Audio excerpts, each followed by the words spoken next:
tell us where we can find you and let's get right into it.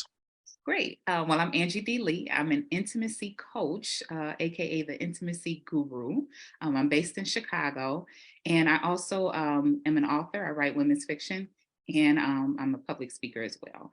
And so you can find me on Instagram and Facebook at Into Me See Coach. So that's IN, the number two, MESEECOACH on Instagram and Facebook. I'm also on YouTube under Angie D. Lee. And my website is angiedlee.com. Perfect. So when you talk about intimacy, are there different forms or is it something specifically that you're helping couples with or men and women? Yeah, for sure. Yeah, intimacy, when we think about it, a lot of times when people hear the word intimacy, they immediately go to sex. So it's kind of like whenever I'm talking to someone and they're like, oh, what do you do? Or I'm just small talking with people. I always kind of like do this thing where I'm like, so I'm an intimacy coach. And they're like, oh, tell me more. Because, our first thought is to go straight to sex. And that is one area of intimacy, that physical intimacy. But it's not always about the act of sex, sexual, like the penetration, of it all. Sometimes it's just like a warm embrace, a hug, a kiss on the forehead. It's a stroke on the back. Just rubbing your thigh or your arm or something like that. Just that closeness, that physical closeness is a part of physical intimacy. And then there's also mental intimacy. So that's like that stimulating of the mind. So when we think like sapiosexuals, like people that are very much drawn into someone because of what they're talking about, what their interests are, like just their overall thought process, that can be that mental intimacy that you can connect with another person on. And that doesn't always have to be in a romantic relationship. It can be platonic as well. And then you have emotional intimacy, which is more so about that vulnerability of sharing a little bit more about just your inner thoughts, your feelings, the things that bother you, the things that hurt you, the things that excite you. So that's all of that can kind of be under the umbrella of emotional intimacy.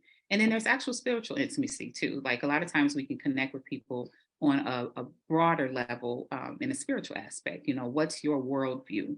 Like, do you feel that you're connected to a higher source? And you may have that same view. You share the same views, whether it's from a religious aspect or just spiritual. So it's four different, main types of intimacy. And again, that's emotional, physical, mental, and spiritual. So it's a little bit more than just having sex.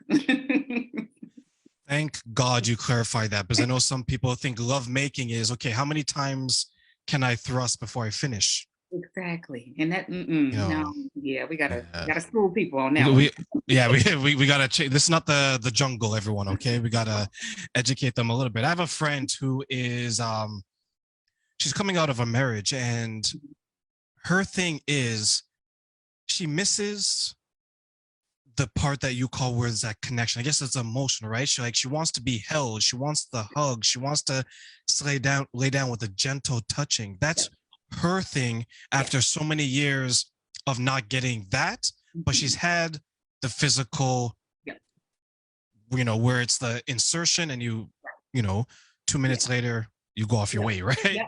You're done. Right. But for someone like that who misses that part of it, not necessarily the actual physical, but the build up and maybe the aftercare, as a lot of men and women call it. What's your advice for them?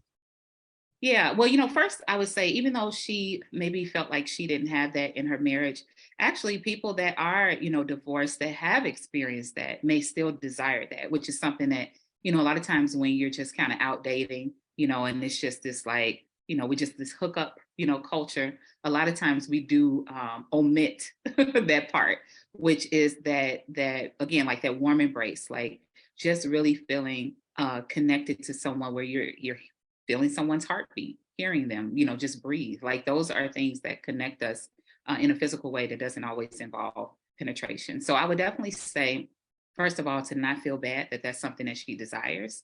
It's totally okay and it's very normal.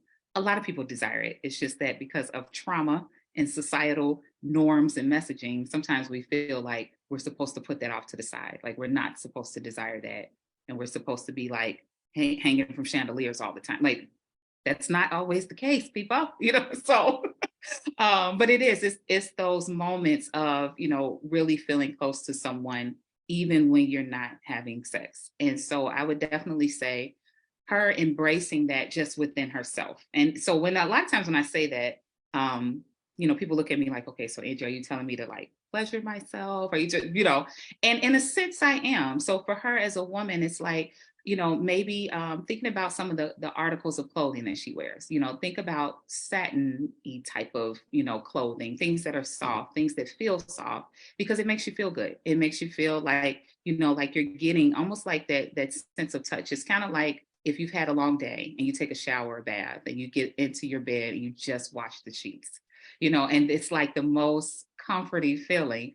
That in itself can be very endearing, even though there's not anyone there. You're kind of like connecting to that piece that you're missing in terms of what it feels like to have something on your skin.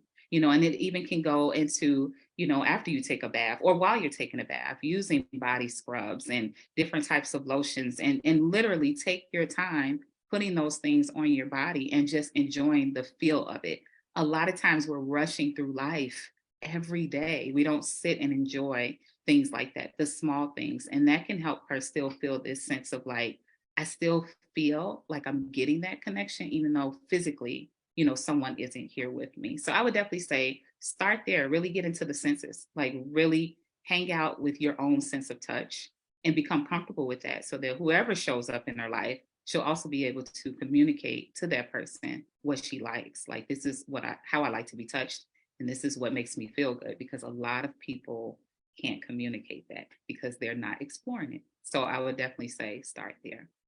Yeah. I remember the first time I bought silk sheets. Come on now, you got to speak on it. I already know. I already know. I went from was it polyester? Whatever the regular Walmart sheets are, right? With a 2 thread count. Mm-hmm. I had silk sheets, and the first time I bought it was the first time I started sleeping naked. Yes. See? Right? When I laid on those red silk sheets, I didn't want to leave my bed for days. Yes.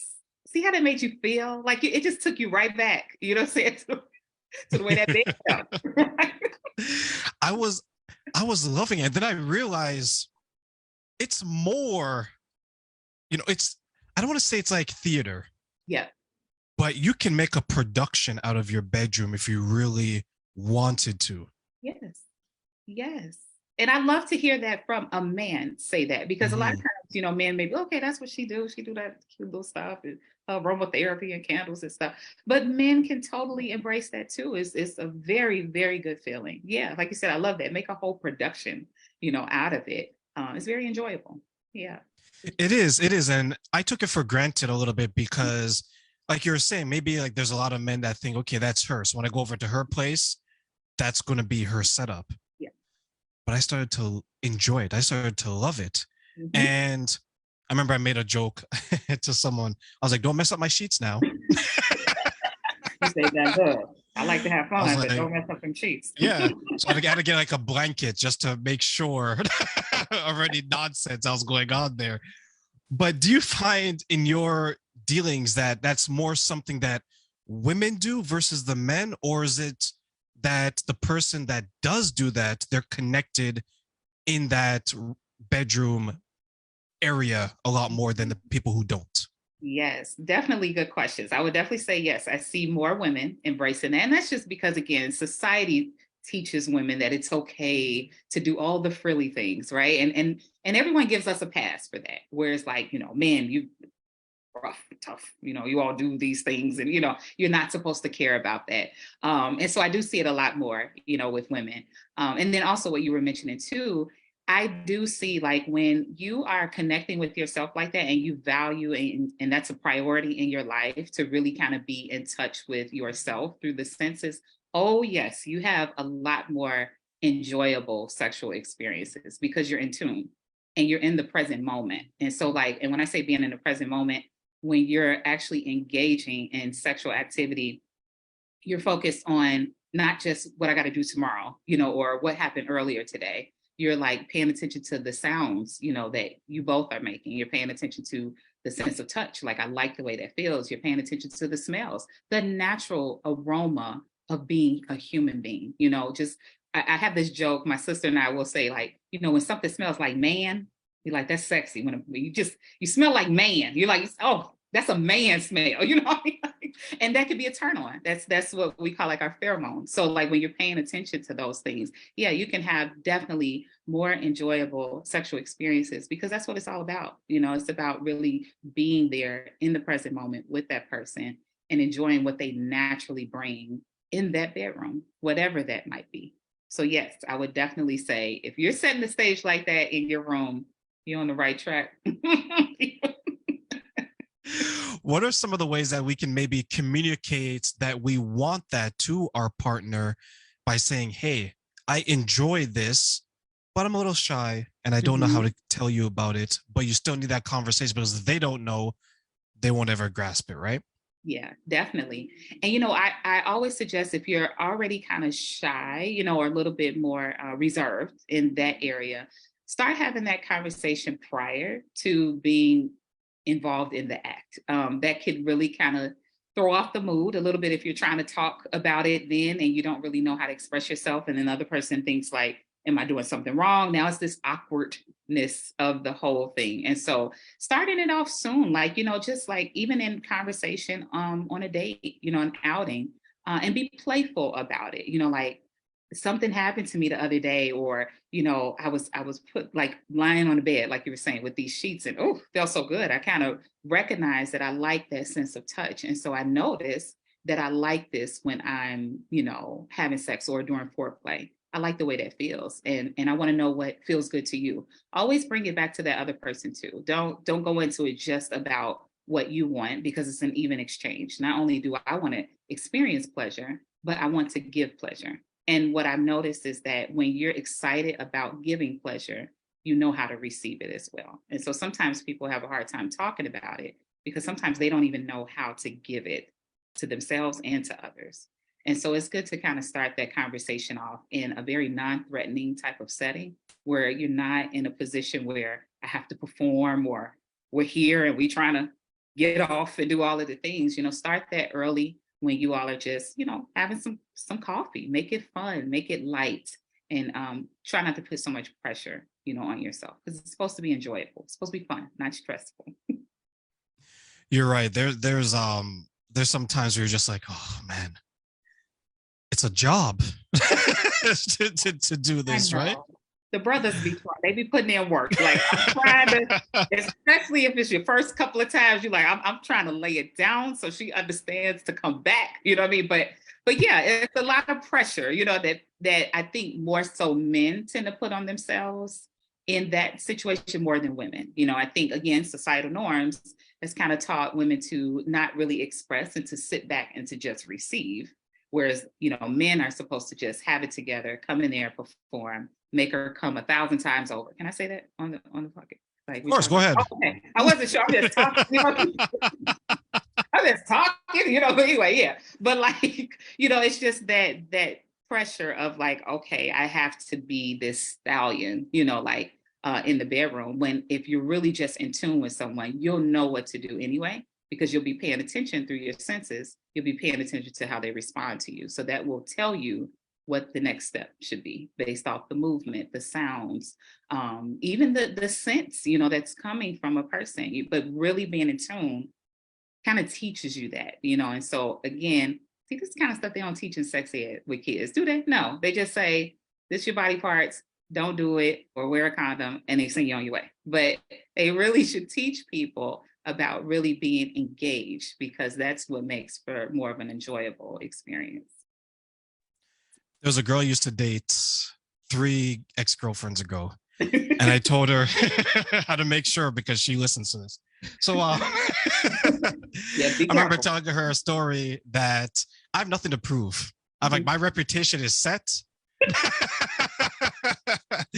You know, none of that freaky stuff. There's none of that. And she kind of looked at me like, I'm just joking. Yeah. You know? Like, hold on, player. Yeah. She's like, I'm new. She's like, I don't care about the past. This is the current, right? But sometimes I think we get trapped in that, where we're thinking, okay, I'm this type of person. Yeah. I've slain all these dragons before you.